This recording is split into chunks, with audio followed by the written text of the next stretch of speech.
Hello everyone.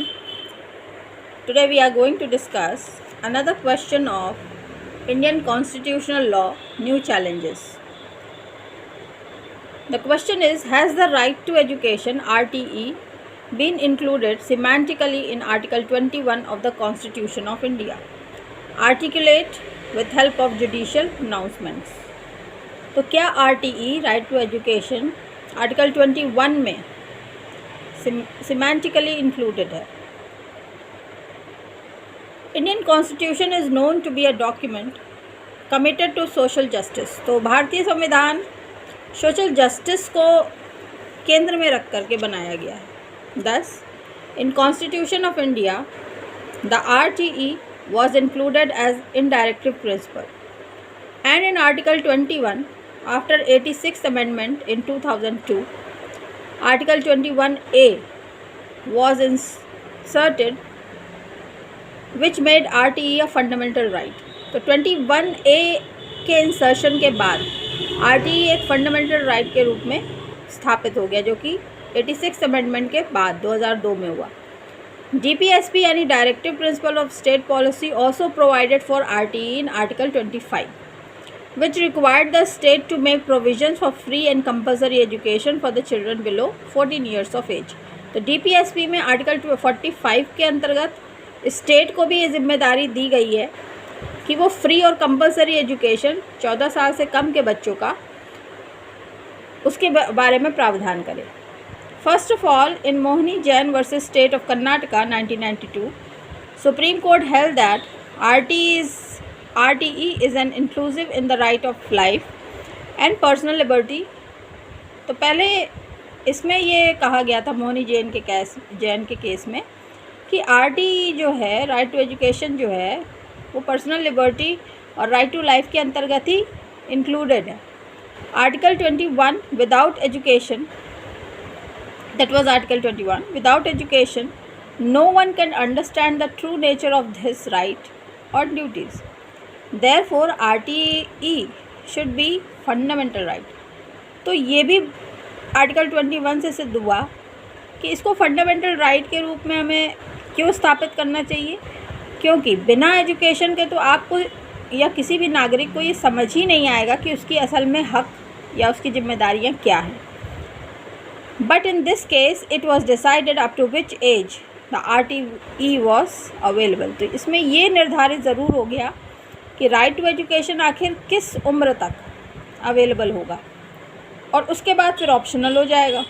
ये आप चाहें तो परस्यू करिए, चाहे तो नहीं करिए।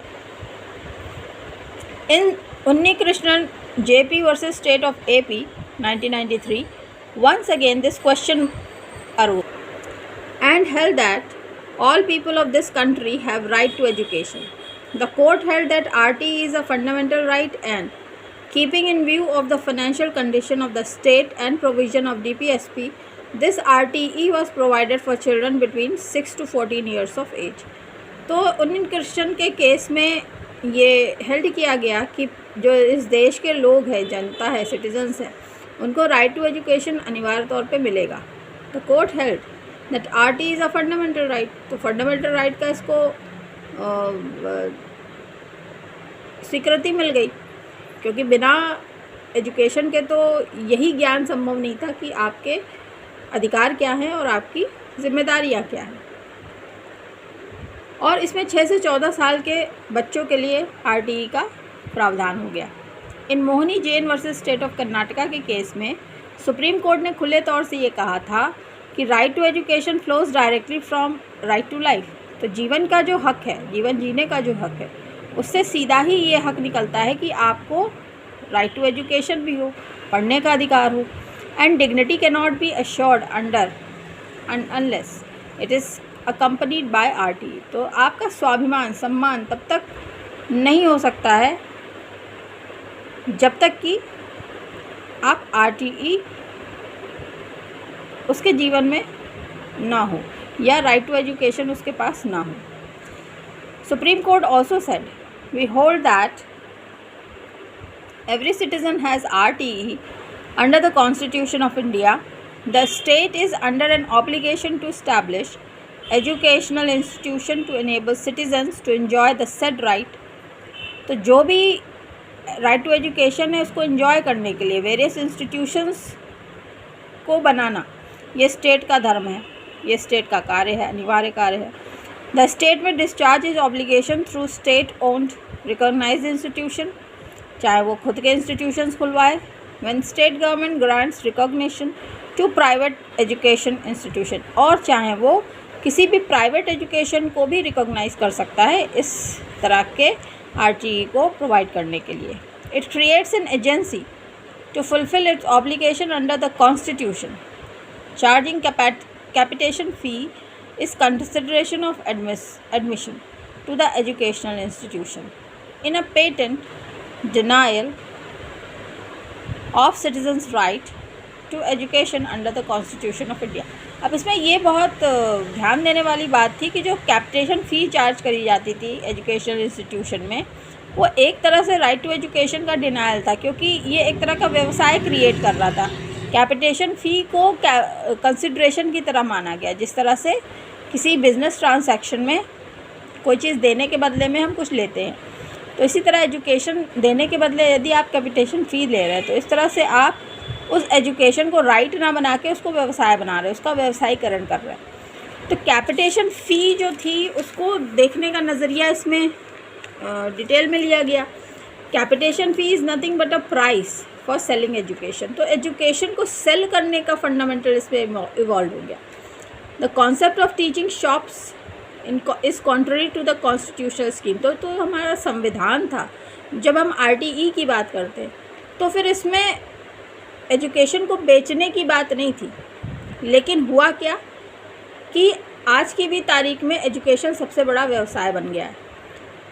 टीचिंग शॉप्स खुल गई हैं, अब तो ऑनलाइन भी खुल गई हैं, and is wholly aberrant to the Indian culture and heritage. और इस तरह से जो हमारा भारतीय कल्चर था, भारतीय हेरिटेज था, उसका उल्लंघन हुआ है। The court further said that restricting admission belonging to the richer section of the society and denying the same to the weaker, poorer sections and meritorious ones is wholly arbitrary and against the constitutional scheme and concept be legally permitted para 20 and cannot be legally permitted para 20. This is violative of Article 14 of the Constitution। तो यदि आप किसी भी education में meritorious बच्चों को admission ना दे करके रिच या पैसे वाले बच्चों को एडमिशन दे, हायर कैपिटेशन फ़ीस जो कोई दे पा रहा उसको एडमिशन देंगे, तो ये कॉन्स्टिट्यूशनल स्कीम जो है उसके विरुद्ध में है और ये लीगली परमिट नहीं किया जा सकता, और ये वायलेटिव भी है आर्टिकल 14 का, जो कि संविधान का आर्टिकल है। Therefore this leading landmark judgement is held that RTE is a fundamental right under article 21। तो आर्टिकल 21 जो कि राइट टू लाइफ है, उसी के अंतर्गत RTE भी फंडामेंटल राइट ही ट्रीट होता है, which cannot be denied to citizen by charging capitation fees. और कैपिटेशन फ़ीस चार्ज करने के बिहाफ पे आप इसको मना नहीं कर सकते। और भी बहुत सारे कॉन्स्टिट्यूशनल प्रोविजंस हैं हमारे संविधान में राइट टू एजुकेशन को लेकर के, कुछ एक आपके सामने मैं पढ़ दे रही हूँ। पार्ट 3 में फंडामेंटल राइट्स है आर्टिकल 15, 21A और 30 में। पार्ट 4 में DPSP है आर्टिकल 32 सबसेक्शन 2, 41, 45, 46 में। पार्ट 4A में है fundamental duties article 51A, 51A C। Part 11 relation between union and states. I am sorry, यहाँ फंडामेंटल ड्यूटीज़ वाली लाइन में ये 51A के लिखा हुआ है। Coming to yet another Free and Compulsory Education Act 2009. Section 345 of Free and Compulsory Education Act 2009 provides especially relating primary education and transfer to the schools. Section 8 enumerates duty of appropriate government. Section 9 provides for local authorities regarding free and compulsory education at the elementary level. Section 10 में बताया गया कि specifies that every parent and guardian has a duty to admit और get admitted the child for the elementary education. तो आप line से यहाँ पे देख पा रहे हैं कि सेक्शन 345 में फ्री और कंपल्सरी एजुकेशन की बात करी गई है, सेक्शन 8 में ड्यूटीज़ जो है गवर्नमेंट की वो बताई गई हैं। सेक्शन 9 में लोकल अथॉरिटीज़ का जो क्या फ़र्ज़ है ये बताया गया है। सेक्शन 10 में पेरेंट्स और गार्जियन का खुद का फ़र्ज़ कि वो बच्चों को ले जाके स्कूल में एडमिट करवाएं। In India right to education and fundamental right has come just a few years back but has been present in the preamble form from the very beginning. तो प्रीएम्बल में तो ये सबसे शुरू से ही एग्जिस्ट करता था, लेकिन इम्प्लीमेंटेशन लेवल पे ये अभी आया है कुछ समय पहले। Right to equality, liberty, socialism, etc. is invariably carried with them, and right to education. DPSP has been entrusted with this duty of education to achieve the welfare state and visage in Constitution of India. तो welfare state की परिभाषा को सिद्ध करने के लिए ये सारा कुछ करना ज़रूरी है। Article 14 provides for providing the compulsory education to children under 14 years of age. Still, condition of Indian education system is deteriorating, and thus government and judiciary took a concerned action to make RTE a fundamental right in Constitution of India. तो इतना सब कुछ करने के बाद भी जो भारतीय समाज में एजुकेशन का सिस्टम है वो लगातार नीचे के स्तर की तरफ गिरता चला जा रहा है, और ऐसा करने के लिए इसको यानी एजुकेशन को फंडामेंटल राइट की संज्ञा देना अति आवश्यक था, जो कि भारतीय सरकारों ने किया। So this was a short lecture on RTE, right to education. I hope this is going to be of help to you in understanding of the practical topics which you will be finding necessary in implementation in your daily life also. Bye bye.